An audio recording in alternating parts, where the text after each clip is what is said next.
Hello everybody. Today we are going to discuss the next part of the chapter water, part 2. So here we are going to discuss first the underground water. Now underground water, you better know that what is the source of underground water, deep well, tube well, or the spring water, etc. Now how it forms. So, whenever the rain falls, a part of the rain falls that actually seeps to the ground or penetrates to the ground by the small porous holes present on the ground. The groundwater actually comes from the rainwater. The rainwater seeps to the ground and it is collected under the soil. The non-porous and porous different kinds of the rocks are there under the ground, and through the porous rocks and the soil, the rainwater, some part, not all the part, some of the part of the rainwater, it flows through the to the ground and it is collected over the non-porous part of the non-porous rocks of the underground soil. So now the water which is collected over the non-porous rocks through the years, that is termed as the underground water, and the level of water, that is termed as the water level. So as a part of the rainwater seeps through the soil during the rainfall and it gets collected on the non-porous rocks, and this is the source of underground water. And this underground water, when it is collected over the non-porous rocks, the level of water, it is termed as the water table.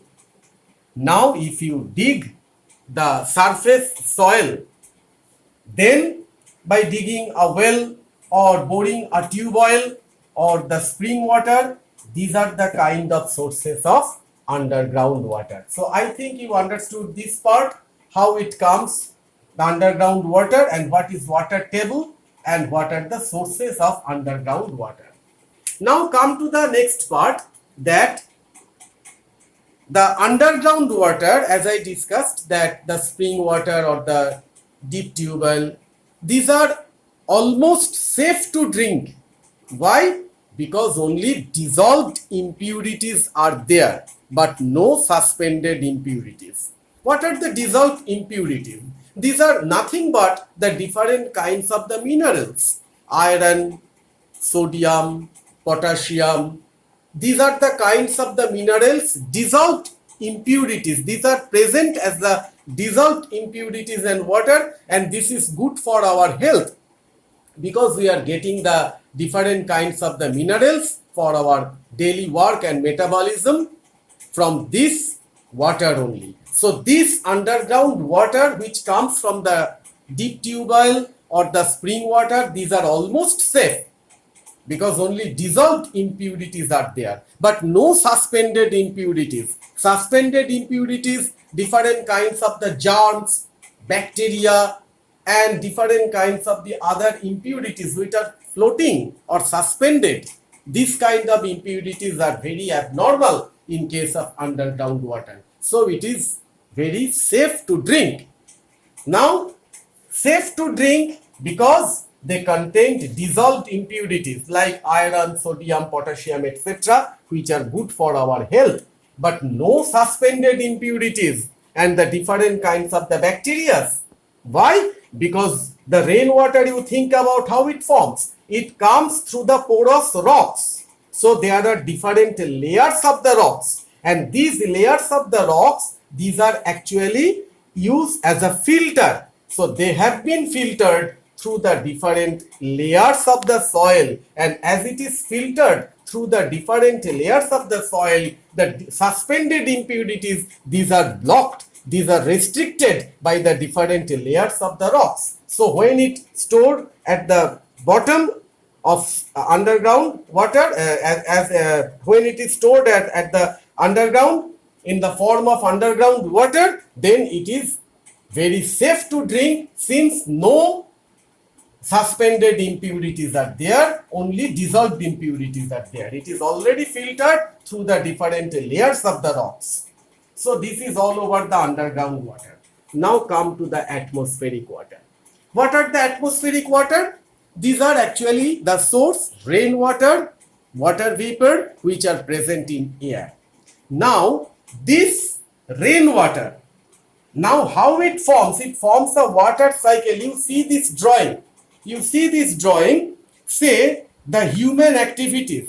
What is written over there? Combustion. What is combustion? Combustion is a kind of activities where we produce the carbon dioxide by burning of fossil fuel like coal, like petrol, diesel, kerosene, or forest fire. These are the human activities. Due to the combustion, we produce the carbon dioxide as well as it forms the water vapor. And this water vapor actually it goes to the upper portion of the earth's surface in the form of water vapor. Not only the human activities, all the animals, all the living beings, during the respiration, we inhale oxygen and exhale carbon dioxide. At the same time, we exhale the water vapors, and that is also stored in the form of water vapor in the atmosphere. And the plants during transpiration. Transpiration is a kind of activities which actually performed by the plants through their leaves, through their cuticle. You will learn it later in biology class. This transpiration, the excess water which is absorbed by the root hair of the plants, that actually exhale in the form of water vapor, and that also stored in the form of water vapor. So human activities like combustion, animals during respiration, and plants during transpiration, they forms the water vapor which is collected in the upper surface of the earth. And not only that, and this water vapor, when the water vapor it comes closer, it forms the tiny droplets of water. And when the size of the droplets of water is more bigger, then it falls to the ground in the form of rain. So now water vapor, it forms first from the clouds when it comes closer, and when the size of the water particle which are forms clouds is bigger in size, then it is very heavy in weight, and then it falls on the ground in the form of rain. Now this rainwater, it directly comes to the soil, which is the source of underground water, and not only that, it comes to the streams, and then through the stream it goes to the river, then seas, and then due to the sunlight, the evaporation of the water takes place. Evaporation means that gradual vaporization of the water from the surface of water, that is termed as the evaporation, and then it also forms the water vapor. So you see there is a complete cycle: human activities, animals, plants, and then it forms the water vapor, then it forms the clouds, again the clouds form the rain falls to the ground, and then the raindrops are actually formed, it is the source of the formation of the streams, and then it goes to the rivers, then seas, and evaporation takes place. So it's a complete cycle, and this is termed as the water cycle. Water cycle is nothing but the interconversion of the three states of water in nature. What are the three states of the water? Solid state is ice, liquid state is water, and the vapor state is the water vapor. So there is an interconversion always takes place in the three states of water, and when it takes place in nature, that is termed as the water cycle. Now come to the rainwater. It is a source of atmospheric water, but rainwater is almost pure water.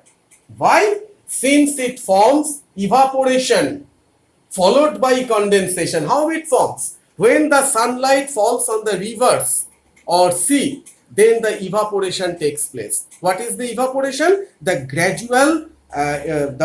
gradual formation of the water vapor from the upper surface of water. So it forms and it goes up, and when it goes up, it forms the water vapor.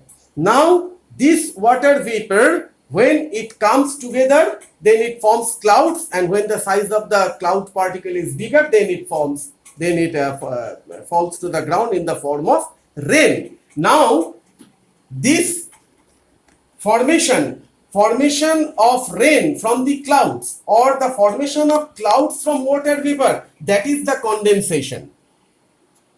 And here it is the evaporation. So rainwater, it forms evaporation followed by the condensation. So whenever the rainwater forms, only the impurities are present in the rainwater, that is the dust present in the atmosphere, and some non-poisonous gases which are present in the atmosphere like oxygen, nitrogen, carbon dioxide. And after a heavy shower, when the rain falls,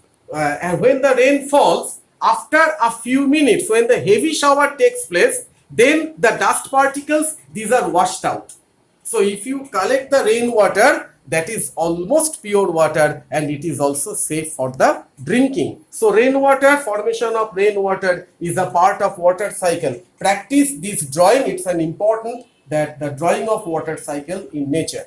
Okay.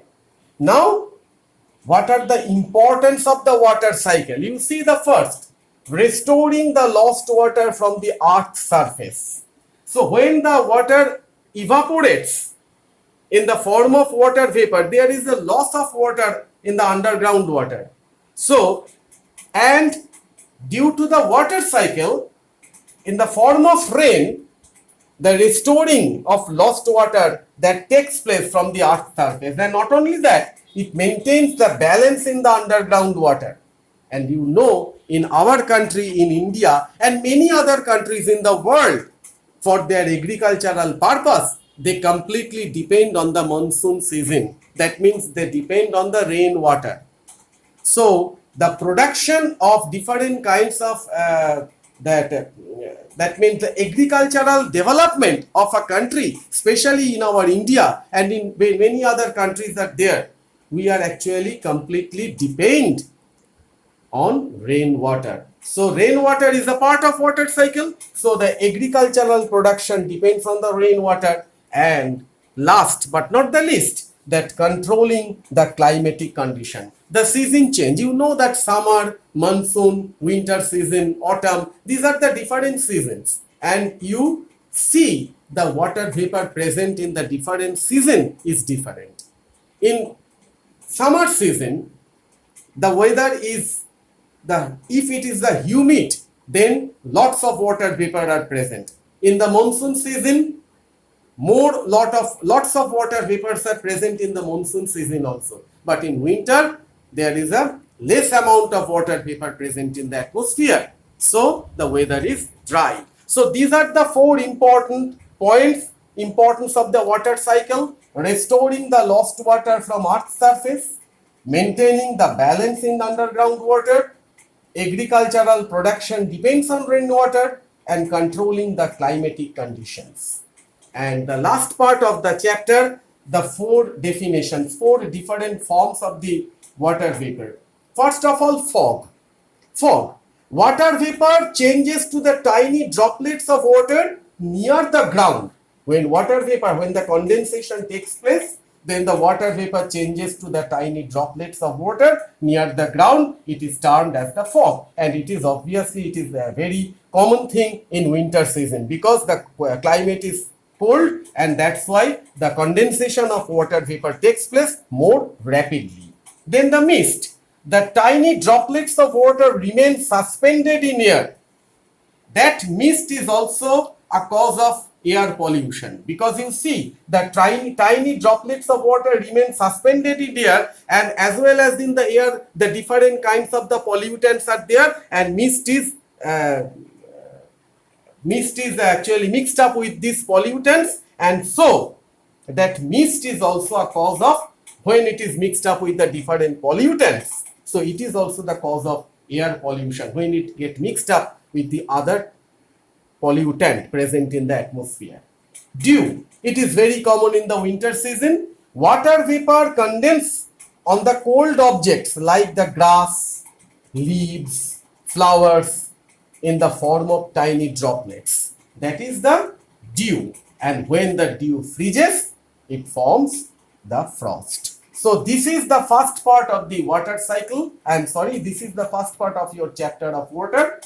The first part means four parts are there in your book. So this first part is over, and I think you understood this chapter. Okay, thank you.